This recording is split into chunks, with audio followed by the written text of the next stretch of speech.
Eh bien, chers amis, bonjour en cette nouvelle année 2024, puisque la précédente conférence était de l'année dernière. Et vous savez qu'on finit toujours l'année par les prévisions astrologiques. Comme l'année 2024 est très très importante, on vous fait un petit cadeau supplémentaire. On va faire une rallonge, c'est-à-dire on va présenter un peu plus en détail le cas de la France. Alors bon, en astrologie, il n'y a pas grand-chose de plus à dire que déjà montré dans l'astrologie générale, mais de parler un petit peu du contexte historique et ésotérique de la France, parce que bien sûr, ce qui va se passer pour le pays, il rentre dans le cadre de la fin des temps où notre pays est quand même l'un des plus, disons, en exergue dans le monde, hein. En gros, ce qui se passe en France, d'un point de vue historique, se répercute un petit peu toujours partout dans le monde, hein. Alors avant de commencer, je vais faire un petit rappel parce que la précédente conférence remonte un petit peu loin, c'est le ciel général de 2024, hein, avec les planètes lentes, hein. Je rappelle les principaux événements. Il y a Pluton qui va entrer en Verseau, d'ailleurs dans quelques jours, hein. Ça doit être vers le 20 janvier, donc vous voyez on est le 16, donc bientôt Pluton 0 degré rentre ici. Vous savez que c'est un événement que cette planète assez révolutionnaire et de renouveau et tout ce qui s'ensuit entre dans le signe du Verseau qui est de même nature. Ensuite, vous avez deux planètes lentes importantes, Saturne et Neptune, qui sont en Poisson, et deux autres, Jupiter et Uranus, qui sont en Taureau. Donc on revient à un contexte Verseau, Poisson, Taureau. Après, bien, Jupiter va glisser vers le mois de mai, juin et le reste de l'année en Gémeaux, va être ici. Hein, donc voilà, en gros, le contexte général de l'année, hein. On l'a déjà vu, hein, on ne revient pas là-dessus, puisque c'est dans la partie que vous avez déjà.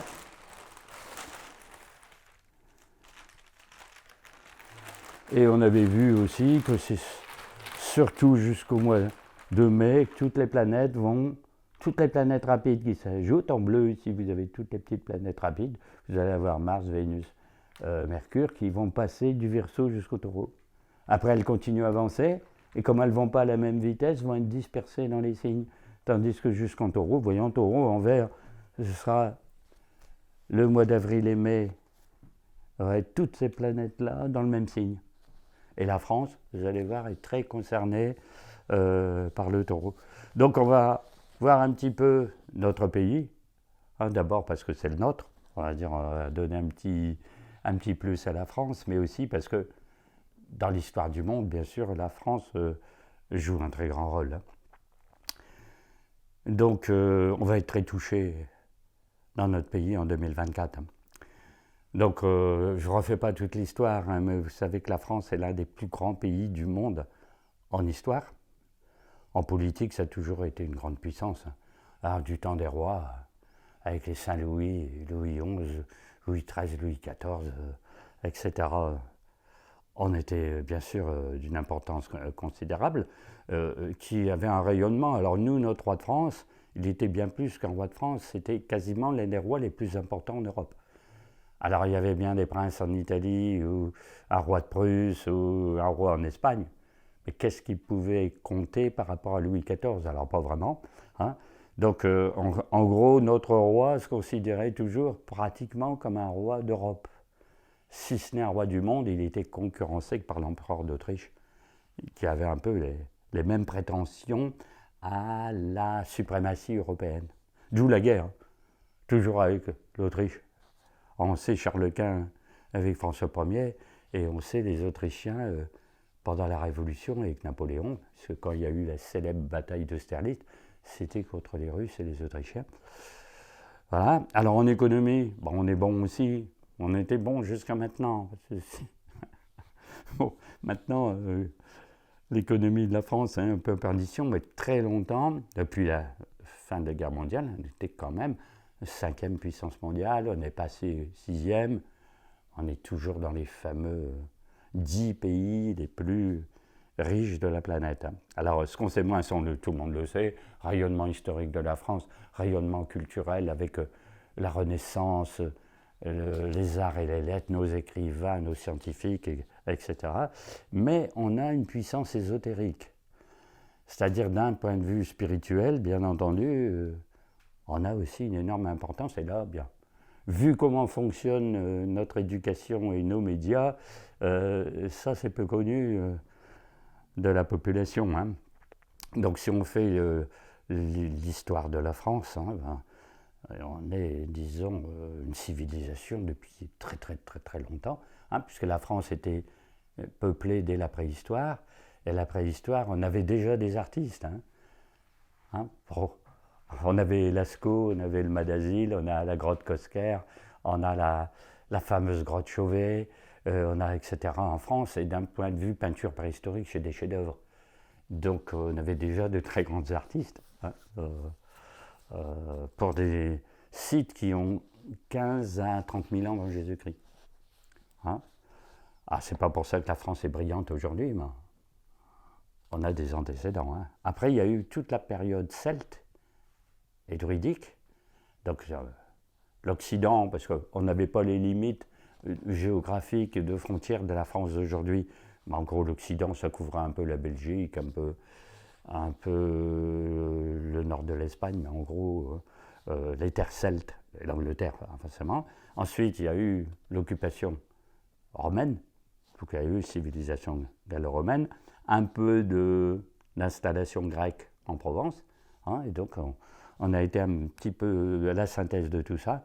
Donc on a un très très grand passé historique, et on a un très grand passé religieux, puisque la France était à la pointe de l'Église chrétienne. Hein, alors il y a Rome, bien sûr, mais après on dit toujours, la France c'est la fille aînée de l'Église, depuis le baptême de Clovis. Alors il y a eu des chrétiens ailleurs, bien sûr, en Europe, bien avant la France, mais d'un point de vue pouvoir, c'est quand Clovis s'est converti à la religion chrétienne, avec tous ses généraux, chefs de guerre, etc., que la France est devenue, au sens propre, fille aînée de l'Église, avant que les autres pays fassent la même chose. Alors avec le baptême de Clovis et Clovis devenu roi très chrétien, ça a duré, bien sûr, jusque Louis XVI, 1792. Hein. Voilà, mais la France est aussi importante sur le plan ésotérique, parce que pourquoi on aurait une telle importance aujourd'hui, même si on est chrétien comme tous les pays d'Europe et qu'on est avec des grottes préhistoriques, comme il peut aussi y avoir en Espagne et en Italie. Eh bien, parce qu'on a un lien particulier avec, disons, des puissances ésotériques. Hein. Alors on dit toujours la France est l'héritière du royaume de Juda. Alors qu'est-ce que vient faire là-dedans? C'est qu'en gros on a récupéré l'héritage des rois d'Israël. Alors c'est pas rien que quand Marie-Madeleine, Lazare, sa sœur Marthe, etc. ont migré vers l'Occident, soit comme par hasard arrivés en Provence. Et soit installés en Provence, soit se soit déplacés vers l'Occitanie, c'est-à-dire la région de Rennes-le-Château, très célèbre, dont on ne va pas reparler aujourd'hui. Mais bien sûr, c'est quand même très important qu'il y ait eu ce pays choisi plutôt que la Sicile ou l'Angleterre. C'est bien chez nous que cette arrivée s'est passée, parce qu'on venait un peu à un endroit privilégié, un endroit déjà connu, au moins dans les relations. Hein.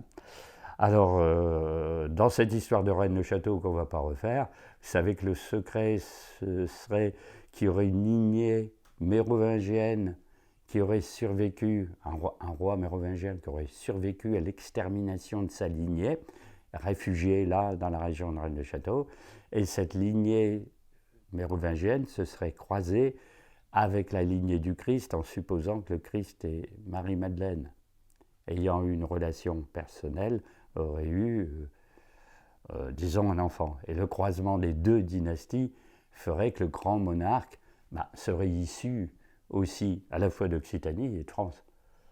Dans la révélation de ce grand monarque, dans la fin des temps. Hein. Donc en fonction de tout ça, si on tient compte de tout ça, il est bien certain que on a un rôle privilégié parmi les pays du monde hein, et d'autres pays d'Europe. Hein.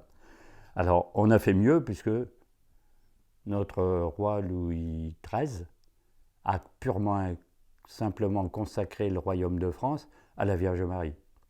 Donc on n'a pas attendu Lourdes et autres pour dire la Vierge a un peu élu domicile chez nous, parce que c'était déjà le cas, donc on se place sous la protection de Notre-Dame. Hein. Donc si on est déjà sous la protection du Christ, de Marie-Madeleine et de Notre-Dame, ça fait un peu beaucoup hein, pour notre pays. Hein. Alors on ne va pas refaire l'histoire, on connaît tous les apparitions mariales en France, parce que c'est là qu'il y en a le plus hein, de toutes les apparitions. Il y a la célébrissime Fatima, d'accord, mais chez nous, alors, il y a la rue du Bac, il y a Lourdes, il y a la Salette, il y a Pontmain, il y a Lisieux, il y a ceci et cela. Bon, ça fait beaucoup. Donc on est sous la protection hein, de la Vierge Marie et on est sous la protection de l'archange Saint-Michel.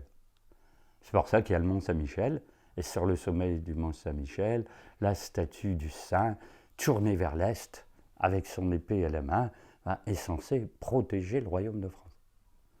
Donc ça, bien sûr, ça a une importance. Hein. En pensant que s'il se tournait vers l'Atlantique, il est vers les eaux, mais s'il se tourne vers les terres, il est tourné vers le continent. Et puis il attend avec l'épée les envahisseurs. Les envahisseurs risquent d'arriver, enfin ils sont déjà arrivés plusieurs fois. Les Allemands sont déjà arrivés plusieurs fois, mais curieusement, ils ont été bien bloqués. Hein. Vous voyez la ligne de front en 14, où elle s'est arrêtée. Elle s'est arrêtée dans la Somme, au nord de Paris. Et Seconde Guerre mondiale, où est-ce qu'a eu lieu le débarquement en Normandie ou le Mont-Saint-Michel. Bon, les initiés vont dire, voyez bien qu'il n'y a pas de hasard. L'homme matérialiste va dire, c'est une coïncidence, une de plus comme les autres. Hein. Alors en général, cette histoire est quand même connue à l'étranger. En gros, c'est qu'en politique, en diplomatie, alors plus maintenant, vu ce qui se passe, mais très longtemps dans les siècles, on avait une sorte de préséance en Europe et dans le monde. La France, c'était grandiose comme référence. Hein. Alors, bien entendu, ça a un petit peu changé. Alors, il faut savoir aussi, ça on est dans le pur ésotérisme, que chaque pays a des entités spirituelles qui le gouvernent. C'est-à-dire nos politiques sont des pantins. Quoi. Il y a quelque chose au-dessus qui dirige le destin karmique du pays. Mais chaque pays en a. C'est-à-dire la Russie ou l'Italie ou la Grèce a des entités. Mais celles de France sont considérées comme supérieures. Alors ça a une importance parce que les entités qui dirigent les autres pays, ils le savent. Et en clair, si on a une certaine préséance, la France est indestructible. Donc on va dire, une armée ou 2 armées ou 10 armées qui voudraient envahir la France, ils savent qu'ils vont être arrêtés à un moment. C'est-à-dire nos entités ne supporteront pas l'extermination totale de la France et de sa population. Sauf que on peut être attaqué quand même. Et on peut avoir une partie du pays détruit quand même. C'est ce qui risque de se passer dans les années qui viennent. Hein. Et puisqu'on est dans l'ésotérisme, il faut savoir que toutes les grandes choses ésotériques sont passées chez nous. On ne va pas refaire l'histoire, hein. On n'a qu'une heure, mais l'ordre des Templiers est né chez nous. Le concile de Troyes qui a instauré l'ordre des Templiers, c'est Troyes en Champagne.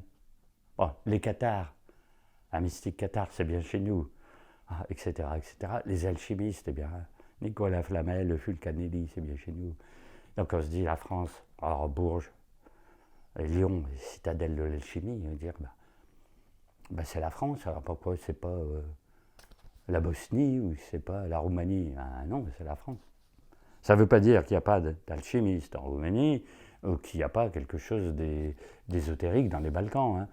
Mais là, quand même, ces choses-là sont mondialement célébrissimes. Hein. Et je vous passe tout le reste. Nos cathédrales gothiques de l'Île-de-France, qui d'ailleurs reproduisent la constellation de la Vierge au niveau du sol, hein, etc., etc. Hein. Alors ce préambule était très intéressant pour dire, si on est tout ça, on est vernis, on a un succès considérable, ça peut être la fin des temps 2024, des machins comme ça, on n'en a rien à faire. On plane au-dessus du lot. Eh bien, pas du tout. Pas du tout. Alors, les gens vont dire, mais comment ça se fait qu'avec tout ça, on a l'effroyable situation d'aujourd'hui? Je ne refais pas le bilan de cette pauvre France d'un point de vue économique, social, émeute, déréglementation, tout. Bon, les fléaux, hein, tout le monde connaît. Hein. En gros, la question qui se pose, c'est pourquoi, si la France est privilégiée sur un plan spirituel, qu'elle est sous la protection de la Vierge Marie, du Christ et de Saint-Michel, et une situation matérielle aussi catastrophique. Alors la réponse est très très très très particulière. C'est justement fait pour. C'est-à-dire que les forces du mal, s'ils s'attaquent un pays très faible et qui passe du côté du mal tout de suite, il n'a rien gagné. En gros, le pays est déjà diabolique en soi. J'arrive, je suis le diable, tenez de mon côté, il passe tout de suite. Il n'y a aucune importance.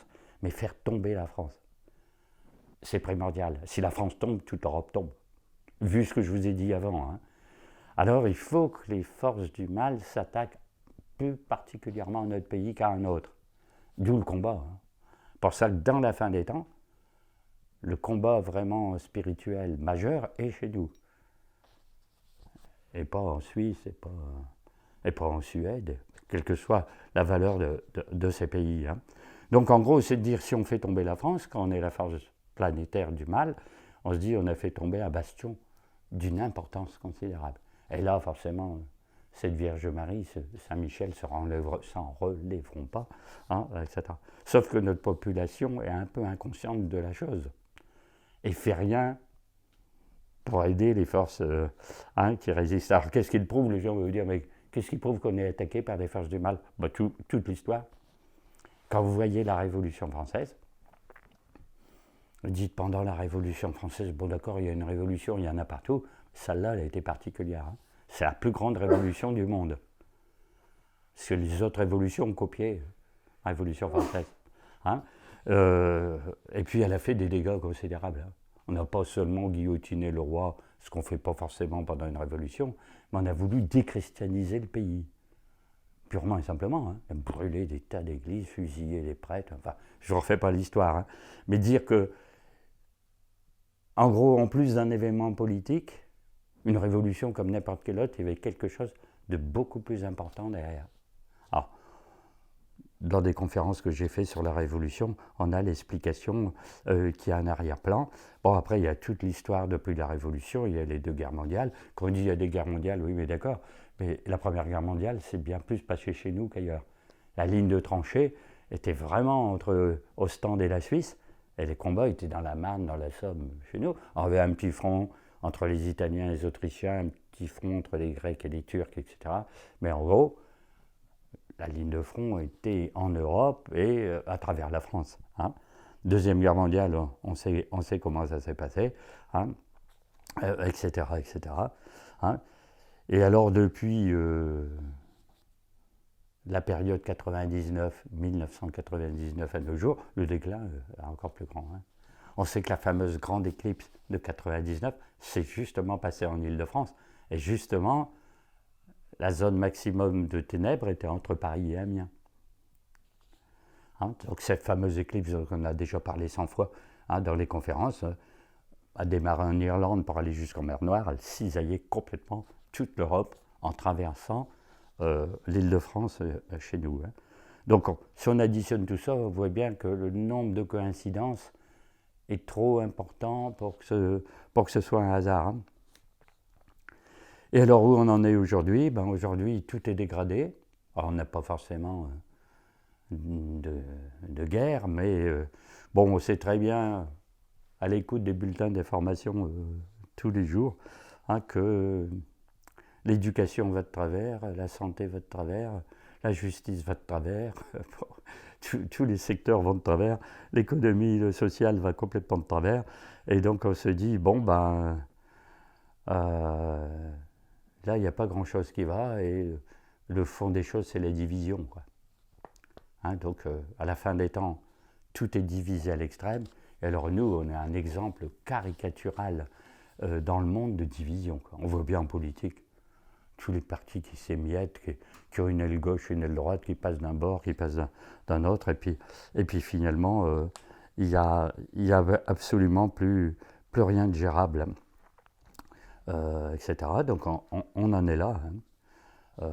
On voit bien tous les problèmes qu'on a à l'intérieur, hein, la vie politique intérieure, et en diplomatie.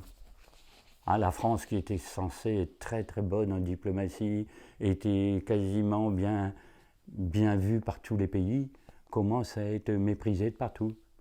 Et on voit bien en Afrique noire, où on a été quasiment dans une chasse gardée dans certains pays, on est purement et simplement jeté dehors. On n'a pas de moins bon rapport, on est purement et simplement jeté dehors. On dit à notre ambassadeur de repartir en France, quoi. Des pays qui étaient archi célèbres comme pro-français, comme le Mali, le Niger, les pays comme ça, Burkina Faso, truc.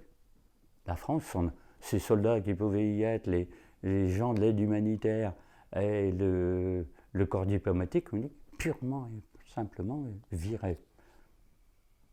Le président n'a pas l'air de trop se fâcher de ce genre de choses. Normalement, il devrait. Bon.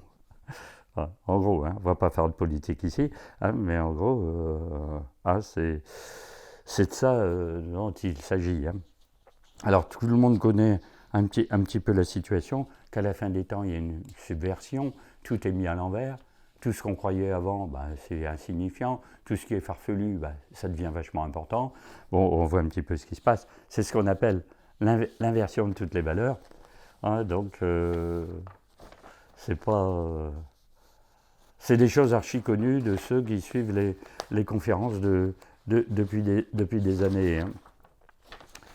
Et donc, on est à la situation sur laquelle on ne va pas s'éterniser outre mesure, puisque normalement tout le monde la connaît, sauf bien entendu l'interprétation secrète qui n'est jamais connue, parce que, bon, pour les gens qui suivent les informations, comme on dit, il s'agit d'événements politiques ou économiques courants, qu'on voit tous les jours. Un moment ça va bien, un moment ça va mal, patati, patata, et ne donneront pas, bien sûr, une interprétation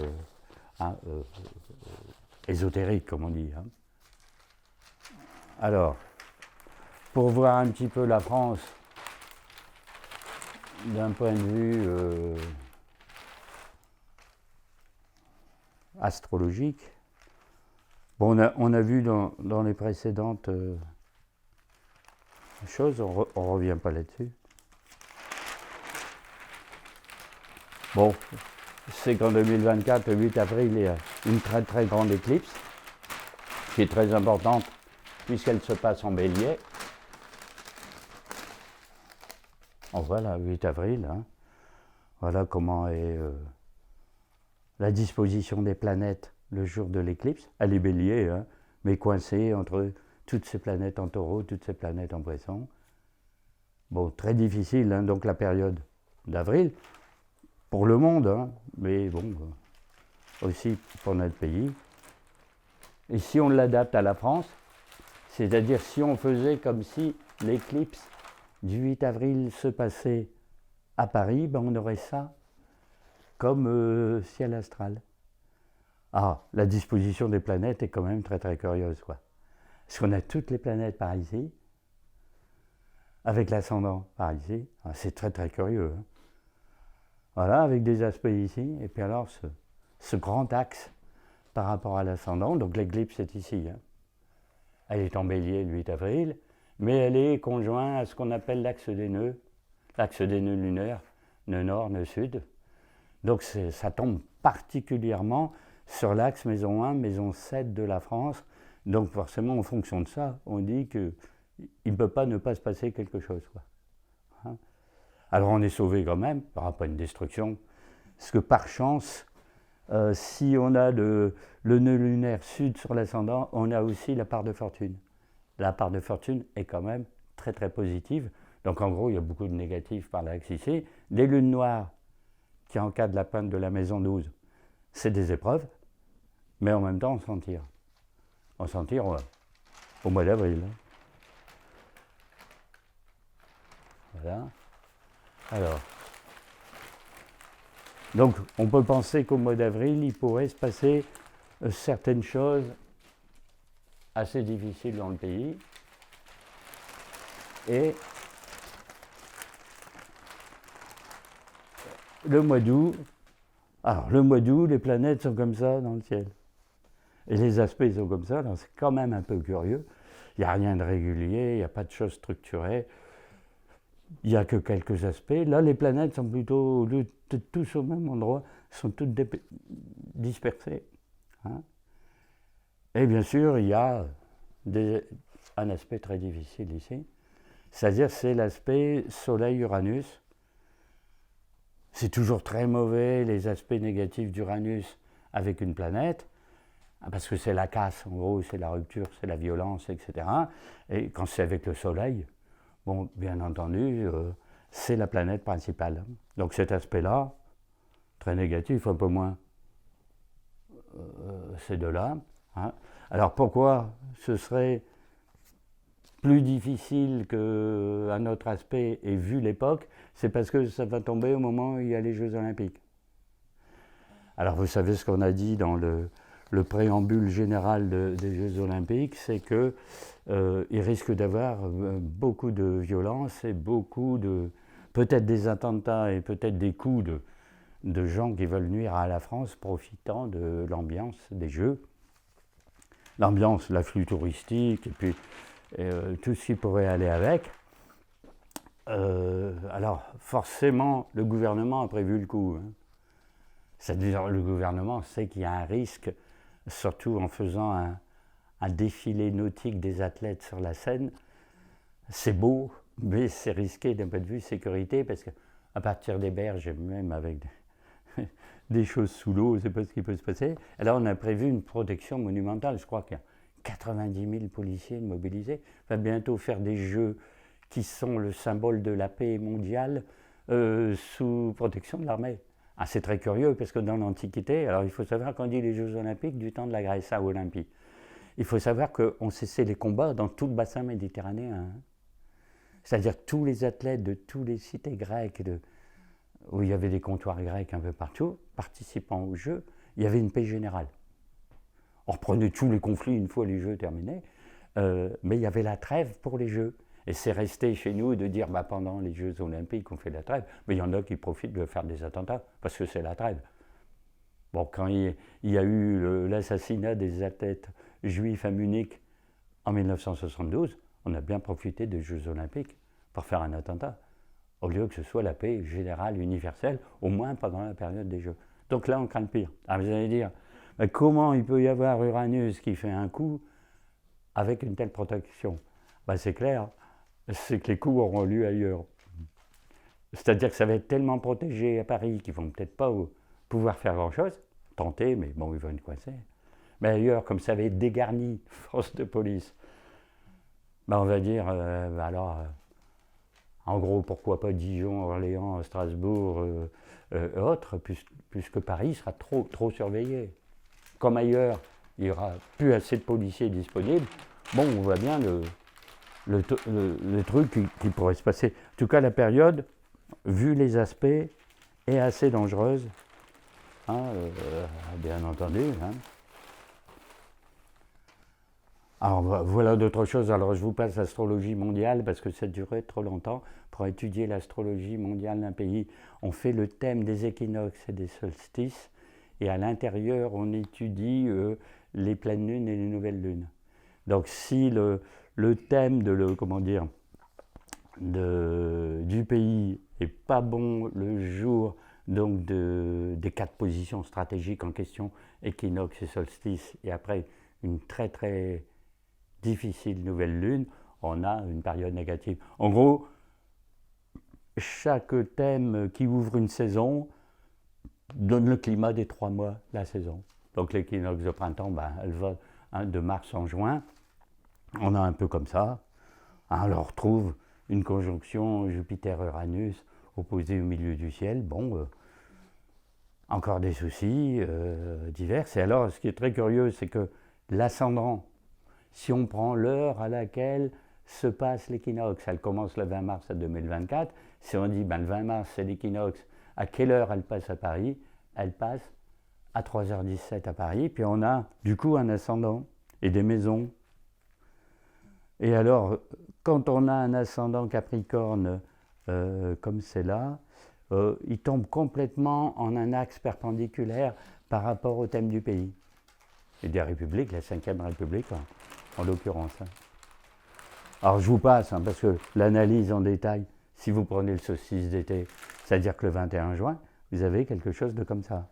C'est plus difficile. Hein. La partie juin-septembre est plus difficile. Il y a beaucoup plus d'aspects négatifs en rouge, vous voyez ici. Et alors curieusement, avec l'heure à laquelle je passe le solstice, on a le même ascendant. Vous avez vu tout à l'heure 17 degrés 45 et là on a 15. Et à chaque fois qu'on a ascendant Capricorne, comme la France est balance, on a le croisement, l'axe est comme ça. Censé être négatif. Quoi. Bon, vous voyez un petit peu, alors là on a le soleil opposé à l'ascendant, on a un carré Saturne-Lune, on a un carré Neptune-Soleil, on a une opposition d'Uranus et Mars au milieu du ciel. Enfin, c'est un truc chaotique. Quoi. Donc solstice d'été, on est fin juin. Hein. Donc fin juin, on ne peut pas s'attendre à des choses absolument extraordinaires. Alors France, Première et Deuxième Guerre mondiale. Excusez-moi de trop bouger les feuilles, mais il y a beaucoup de documents, mais si on ne voit pas les thèmes, on ne peut pas trop comprendre, bien entendu, ce que je raconte.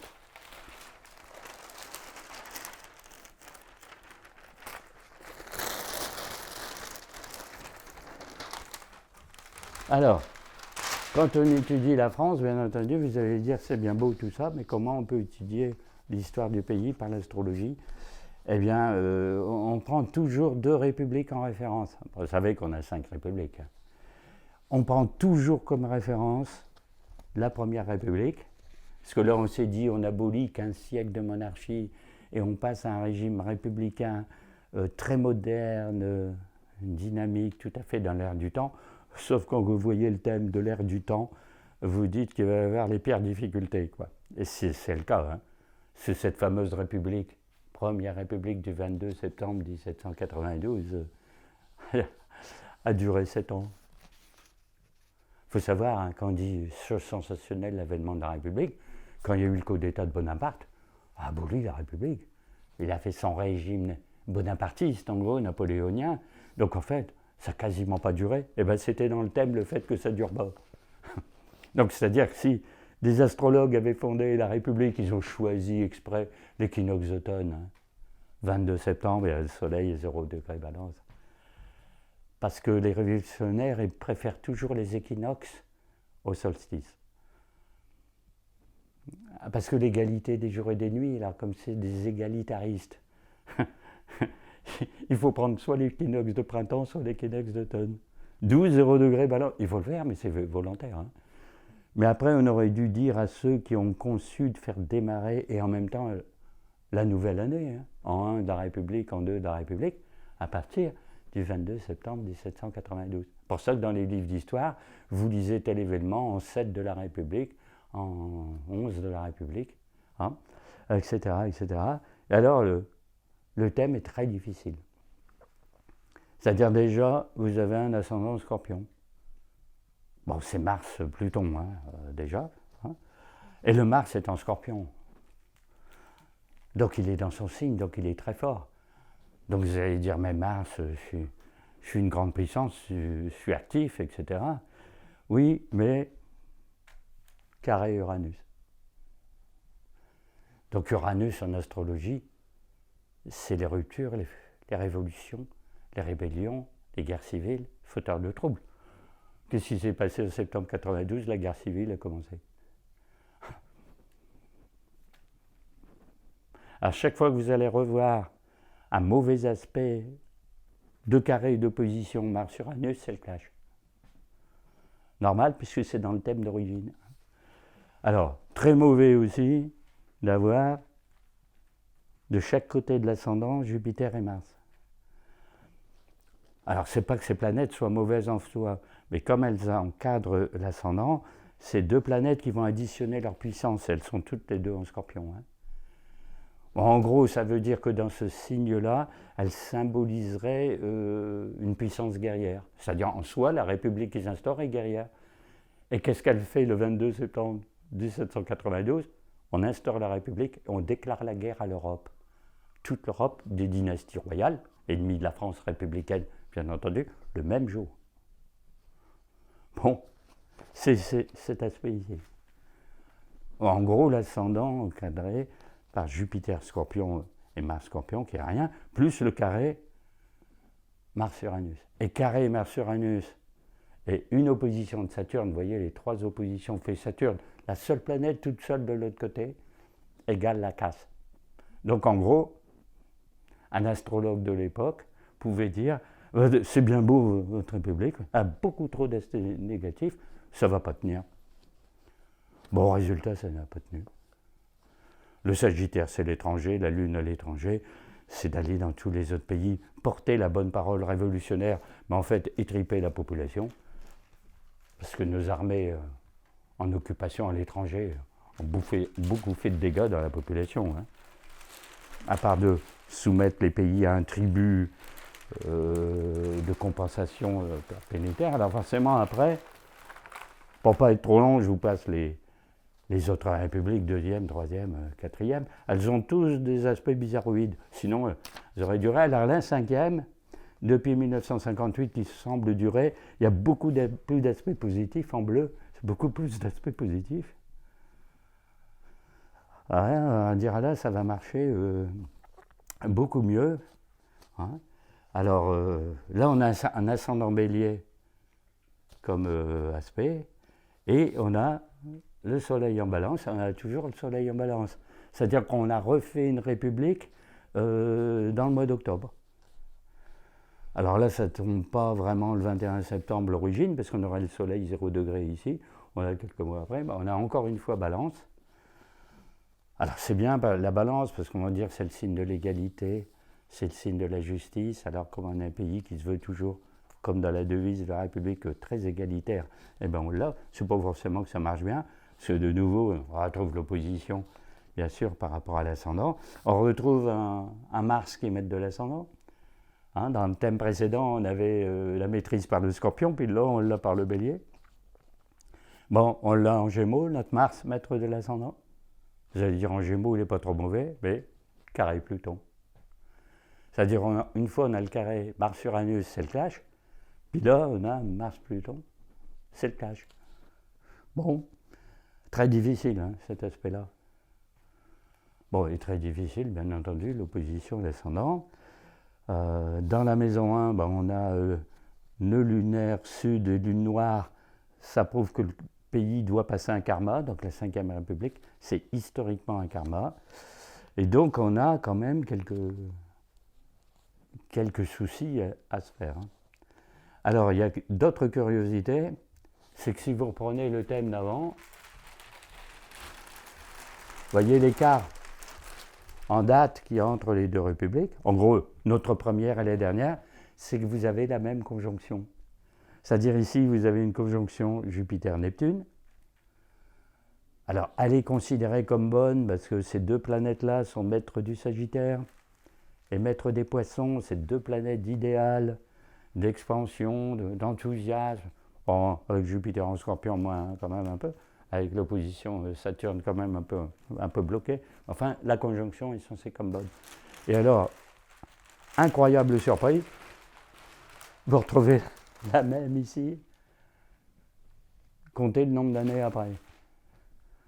Une chance, je ne sais pas combien de milliers, alors on ne l'a pas dans la même maison. Ici, on l'a en maison 7, au début, on l'a en maison 1, mais c'est à peu près la même. Alors vous allez dire, mais là, c'est bon, parce que c'est en maison 7, c'est autrui, c'est le social, c'est le relationnel, c'est bon peut-être pour la diplomatie, c'est quand même un scorpion. Hein. Vous la retrouvez quand même en scorpion. Hein. Comme par hasard, la même conjonction est quasiment dans le même signe. Avec là un peu des bons aspects. Vous voyez, un bon aspect Vénus. Hein. Alors, en soi, est-ce que c'est mauvais? Pas tellement, puisque là, vous avez beaucoup d'aspects en bleu qui sont positifs. Mais le problème, c'est ce qui va se passer maintenant. C'est-à-dire, quand Pluton va arriver en Verseau, il fait le carré par rapport à cette conjonction. Là, il va être à 1 ou 2 degrés cette année Verseau, forcément 3 degrés ici. Alors surtout l'année prochaine, 2025, parce qu'il va être à 3 degrés, ça va avoir ce qu'on appelle le carré ici, et après jusqu'aux 5 degrés. Ce qui fait que ça va mettre un peu le chaos entre 2024 et 2027, jusqu'à temps que le carré soit terminé, Pluton va avancer par ici. Alors forcément, c'est un indicateur de difficultés très très importantes pour le pays. Hein. Donc bon, vous allez avoir ce genre de choses un petit peu difficiles. Et alors quand Mars va repasser, je crois que c'est au mois de juillet, août, dans les Gémeaux ici, il va repasser sur sa position natale de la fondation de la République, il va passer en conjonction de Jupiter qui sera ici aussi, c'est cet été, et justement, au milieu du mois d'août, la période dont je vous parlais tout à l'heure. En gros, juillet-août, ça va être ici, et mais vous avez le carré avec Pluton natal ici. Donc vous avez le carré de Pluton par ici, c'est celui qui passe, c'est le Pluton de 2024, ici c'est le Pluton d'origine, c'est Mars qui passe ici, mais vous avez toujours un contexte, Mars, Jupiter, Pluton, c'est 3 planètes quand même assez rudes, et si elles sont en aspect négatif, bon en gros c'est le clash, c'est pour ça qu'on en conclut, sans être pessimiste volontairement, que les indicateurs de... Oui, parce que c'est pas de dire on va faire du noir pour le plaisir de faire du noir, mais les aspects sont quand même, par définition, très, très difficiles. Parce que dès que vous avez dans un thème des aspects négatifs avec Uranus, Pluton qui symbolise le chambardement, la rébellion, le chaos, etc., plus Mars qui est le dieu de la guerre quand même, alors même si c'est une planète qui peut montrer des activités physiques, culturelles, sociales, etc., c'est quand même à la base le dieu de la guerre. Hein. En astrologie mondiale, hein, en astrologie individuelle, c'est votre activité professionnelle ou autre, etc., etc. Alors, bien sûr, c'est ce qui fait conclure dans nos prévisions astrologiques que les années 2024-2027 ne vont pas être libres, vont pas être très faciles pour le pays. Donc, j'allais dire, on ne va pas rire quand même avec ce qui se passe. Mais quand vous avez un nouveau gouvernement qui vous promet monts et merveilles pour les 3 années qui restent du mandat du président, vous dites ça nous met en 2027, ça va être un chaos général. Bon, on a le droit d'être optimiste aujourd'hui, mais alors après je me dis, si on arrive fin 2026, on ne devrait pas encore être touché, parce qu'en 2026, les planètes lentes sont comme ça. Alors vous retrouvez Saturne, Neptune, Pluton, Uranus, Jupiter, que vous connaissez bien, c'est les planètes lentes. Là, vous avez une belle forme géométrique harmonique. Et alors, la France, comme elle est balance, ça va être ici. Donc, fin 2026 et 2027, forcément, on va voir ces 2 planètes-là en face. Et vous allez avoir des aspects positifs par ici. Donc, en gros, après 2027, on pourrait dire qu'il va quand même y avoir nettement mieux. Nettement mieux. Donc, j'allais dire bien, hein, entre guillemets. Alors, voilà un peu ce qu'on peut dire sur le pays d'un point de vue astrologique. Hein. Alors, vous savez aussi qu'il y a les élections européennes cette année. Donc, elles vont avoir lieu début juin. Alors, elles ont lieu entre le 6 et le 9 juin selon les pays. Nous, ça doit tomber le 9 parce qu'on fait toujours les élections le dimanche. Hein, alors qu'il y a des pays qui donnent congé aux gens justement pour qu'ils aillent voter, puis prennent un jour de semaine. Alors il y a peut-être un peu plus d'électeurs qui vont au bureau de vote puisqu'ils ont congé pour. Donc, c'est pour ça qu'il y a une fourchette. Hein. Alors nous, ça devrait tomber le 9 juin, mais voyez, ça va tomber un petit peu dans quelques difficultés. Vous allez avoir un carré Soleil-Saturne. Vous allez avoir un carré Pluton-Mars le jour des élections. Donc, en gros, vous allez avoir une opposition Pluton-Lune, et Lune, en astrologie mondiale, c'est le peuple, c'est la démocratie. Donc, bon, en gros, en clair, le peuple va être totalement fâché. Il est concerné, en gros, encore une fois, par Saturne, Mars, Pluton. Saturne, Mars, Pluton, plus Lune, au moment des élections européennes, bon, en gros, il va y avoir une foirade totale. Alors, ça ne veut pas dire que les élections n'auront pas lieu, mais le résultat va être complètement atterrant.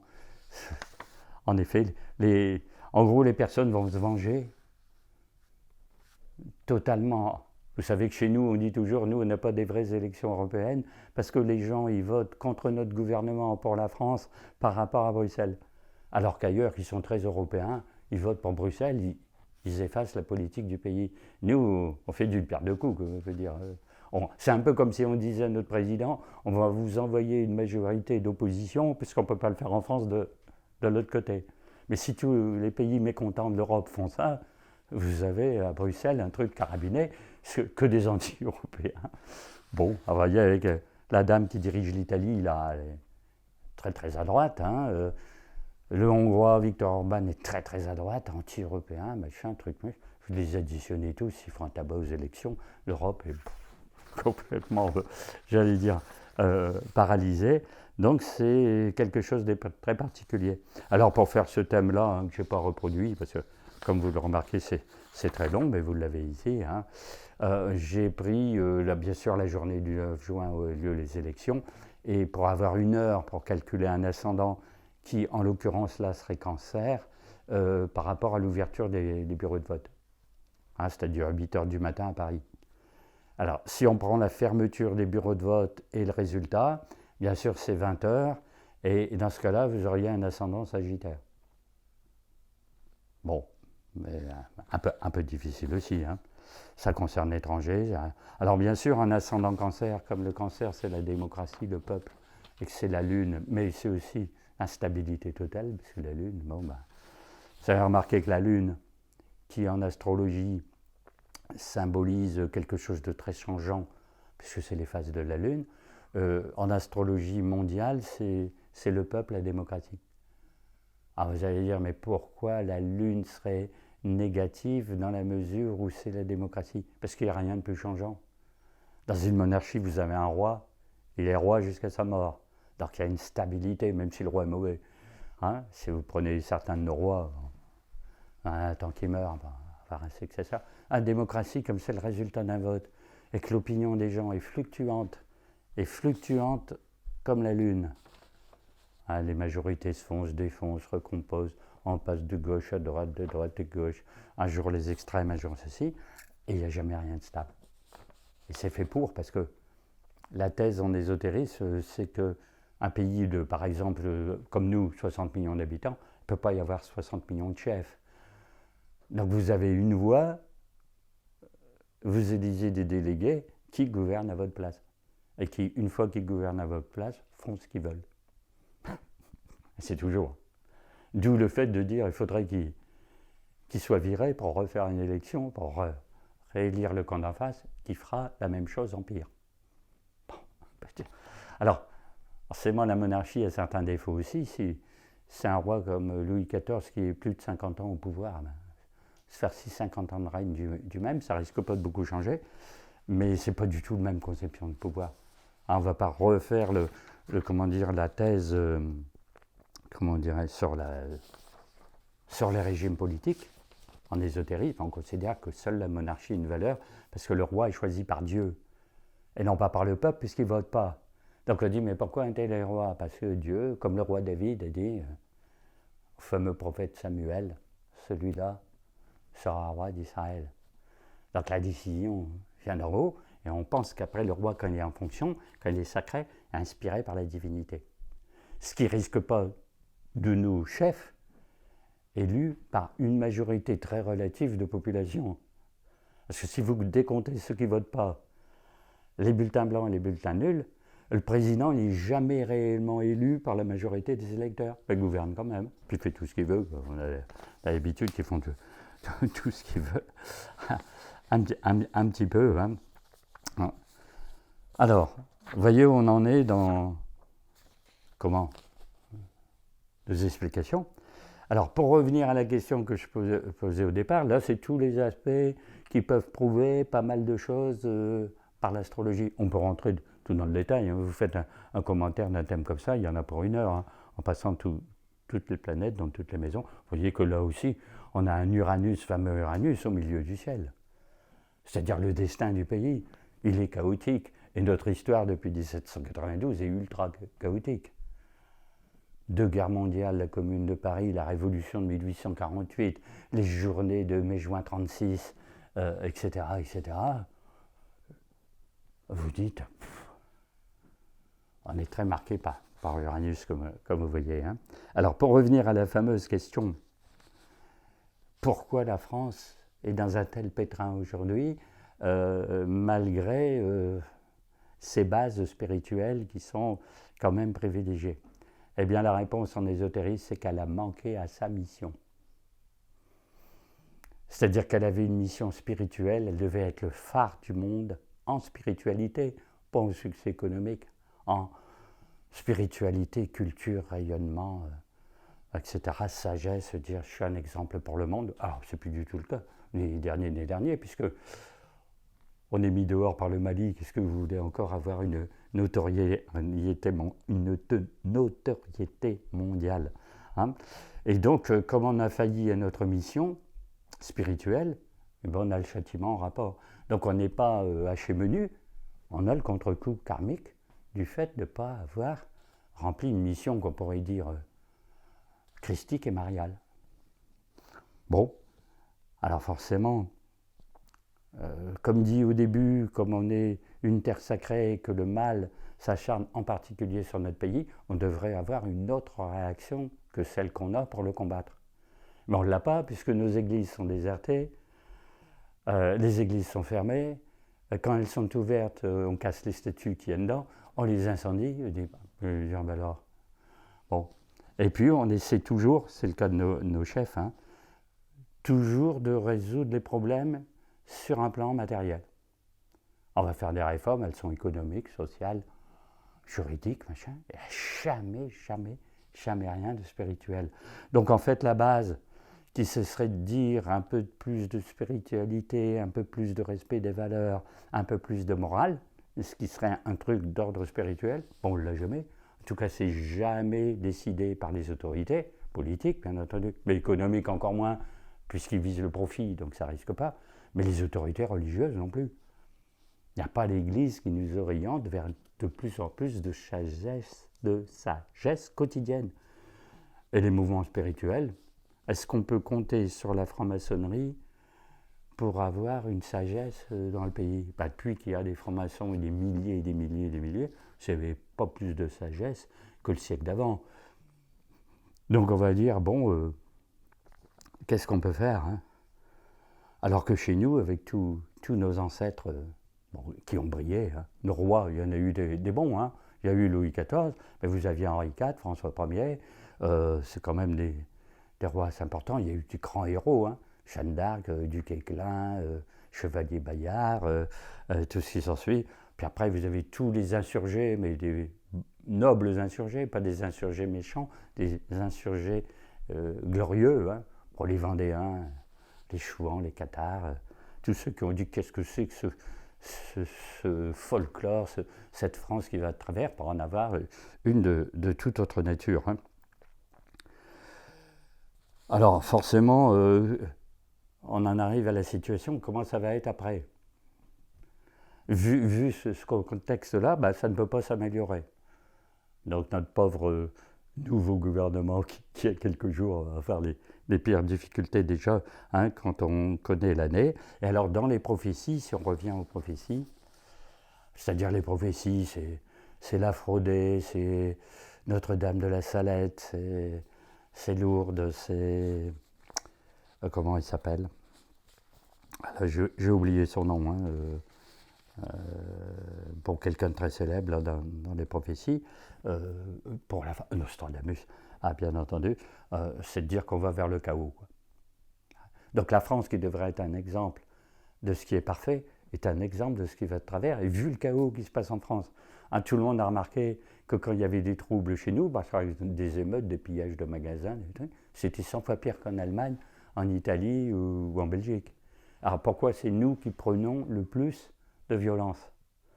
Parce que notre gouvernement n'a pas été aussi ferme que les autres, et puis parce qu'on l'attaque aussi beaucoup plus. Alors, parmi tous les scénarios catastrophes, on ne va pas rajouter de la catastrophe à la catastrophe, parce que 2024 c'est déjà assez chaotique, et on en a déjà parlé, donc c'est juste reciter un petit peu comment ça pourrait se passer. Il y aura un engrenage de tout un tas de fléaux, donc ça commence par une situation interne très difficile. C'est-à-dire difficultés sociales, grèves, manifestations, protestations, hurlements, etc. Et profitant de cette situation inextricable en France, eh bien, il y aurait, le résultat serait une guerre civile. Donc on risque la guerre civile de 2024-2027. Et s'il y en a une, le gouvernement va peut-être réussir à l'éviter, et s'il y en a une, vous avez une attaque des puissances étrangères. Pourquoi? Parce que c'est le chaos en France. Le gouvernement est dépassé, les policiers sont là, l'armée intervient là, on intervient, ils ne peuvent plus faire grand-chose. Donc on aurait une addition, soit dans le temps, de mois en mois les choses, soit le paquet en même temps. Bon, ça serait un petit peu difficile. En gros, on aurait une situation économique difficile, mettant le pays en plein chaos, faisant intervenir les puissances étrangères. Alors, qui est les puissances étrangères? Bon, en gros, c'est la Russie. Parce qu'on ne voit pas les Australiens, les Tanzaniens, les Indiens, les Pakistanais envahir l'Europe. Finalement, à partir de l'Ukraine, c'est la Russie. Les plans sont déjà faits. On a les plans d'intervention. C'est-à-dire, si la Russie attaquait l'Europe, qu'est-ce qu'elle attaquerait, où elle passerait? On le sait déjà. À la fois par les géostratèges, ceux qui disent si on était attaqué par les Russes, par où ils passeraient. Il faut qu'ils passent le Rhin, il faut qu'ils contournent la Suisse pour passer par l'Italie, et en fonction des prophéties. Si vous additionnez les deux, on sait par où ils arrivent. C'est-à-dire, on va les arrêter? Pas du tout. Parce que ça va être l'attaque massive. En gros, il va y avoir une branche vers Hambourg, une branche vers Prague, une branche qui contourne la Suisse. Bon, en gros, alors l'Italie tombe facilement, la Pologne tombe facilement, et alors l'Allemagne, l'Allemagne complètement ravagée. L'Allemagne ne va pas tenir. Du coup, alors nous, on a quand même des bombardiers, on a quand même les fameux chars, je ne sais plus comment ils s'appellent, mais très performants. Donc on peut résister, mais on ne tiendra pas beaucoup de jours. S'il n'y a pas l'intervention de l'OTAN, on ne tient que quelques jours. Et c'est là qu'il y a toutes les prophéties de Nostradamus, comme beaucoup d'autres, pour dire que les grandes villes de 2/3 du pays seraient détruites. Donc Paris, Strasbourg, tous ceux qui sont sur la ligne, Lyon, etc., etc.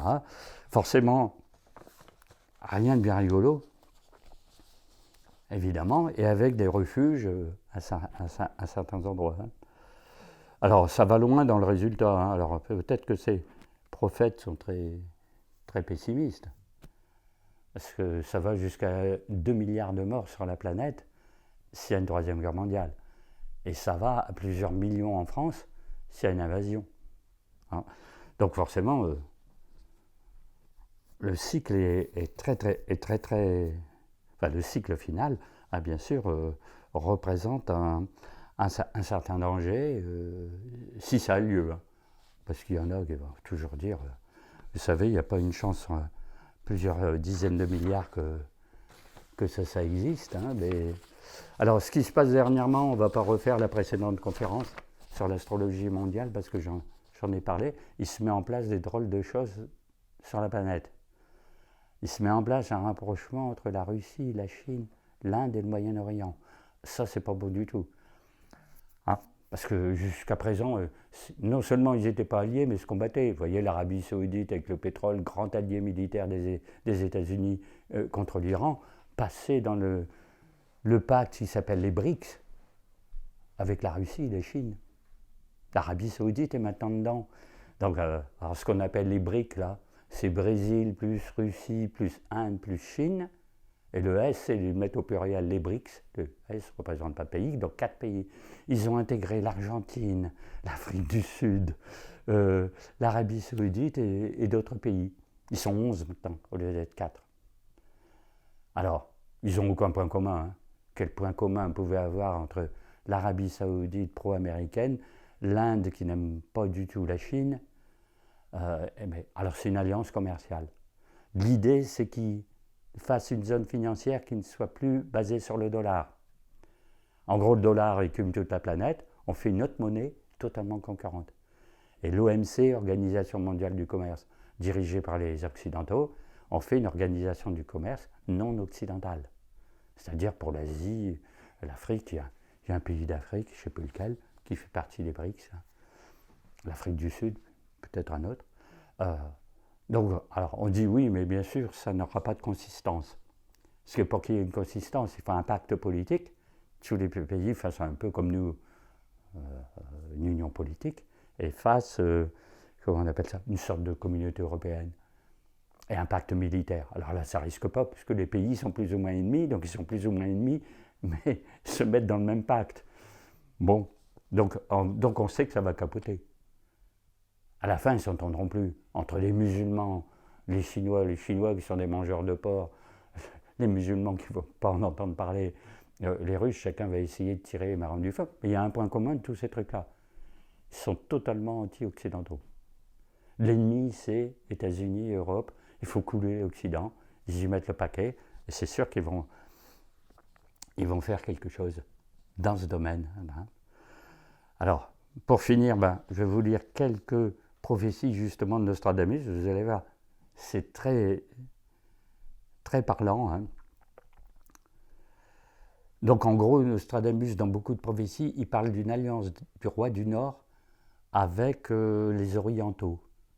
Alors les Orientaux, ça peut être Moyen-Orient et ça peut être l'Asie. Mais le roi du Nord, c'est la Russie. Parce qu'on ne voit pas un roi de Suède ou un roi de Danemark allié avec des musulmans du Moyen-Orient, avec la Chine. Roi du Nord, c'est la Russie. Et si on regarde la carte de la Russie, Moscou est sur le même méridien que Jérusalem.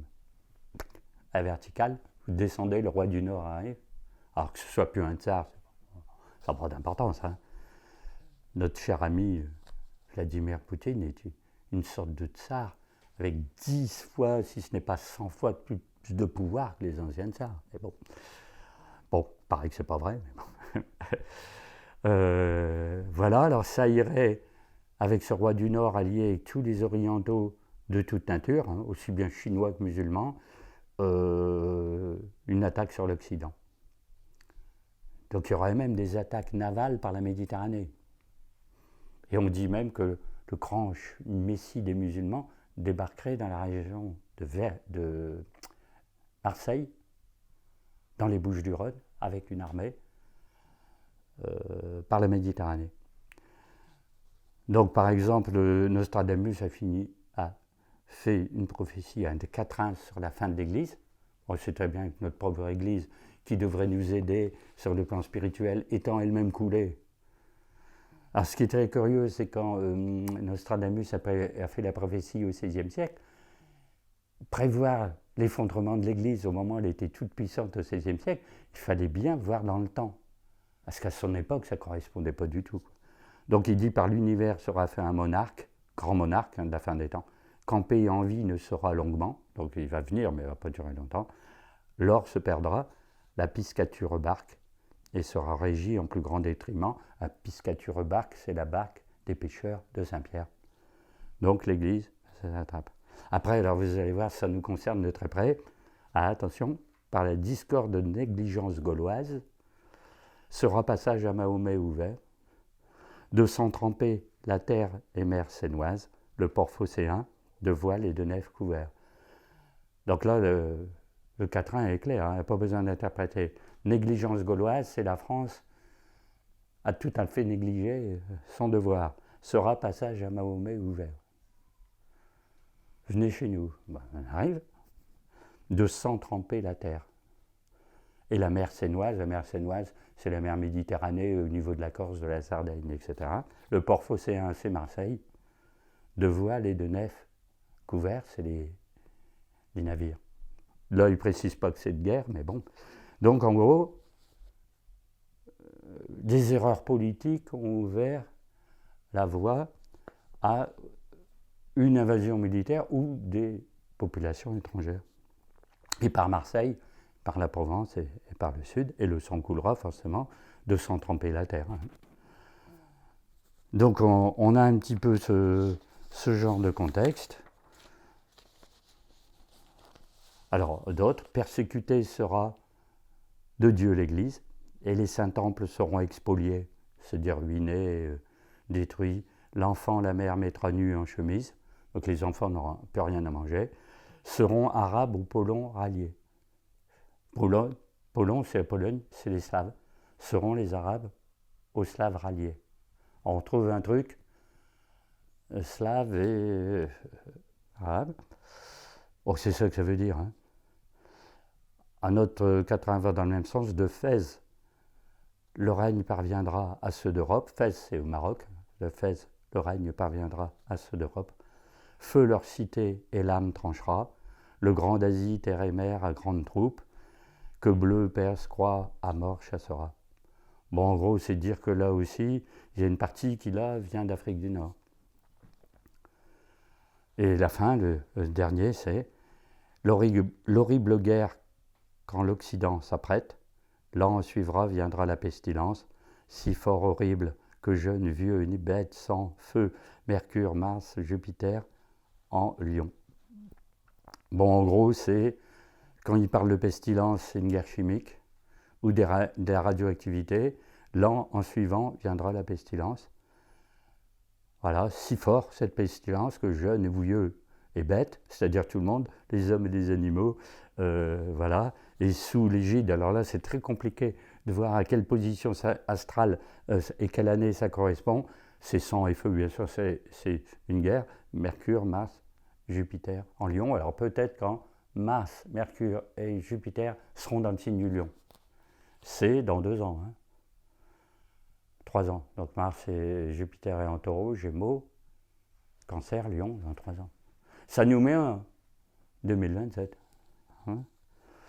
Donc on prévoit qu'il y ait une invasion, il faut bien le dire, d'Europe occidentale. Et alors notre Paris, qu'est-ce qui arriverait à notre Paris ? À notre Paris, c'est clair, dans toutes les prophéties, Paris est détruit. Mais d'une drôle de façon, parce que il y a des prophéties qui disent qu'elle est détruite de l'intérieur. C'est l'insurrection qui incendie tous les bâtiments. Il y a une guerre civile dans Paris. Et si... alors il y en a qui vont plus loin, ils disent qu'il y a à la fois une guerre civile à l'intérieur, plus un encerclement par l'extérieur.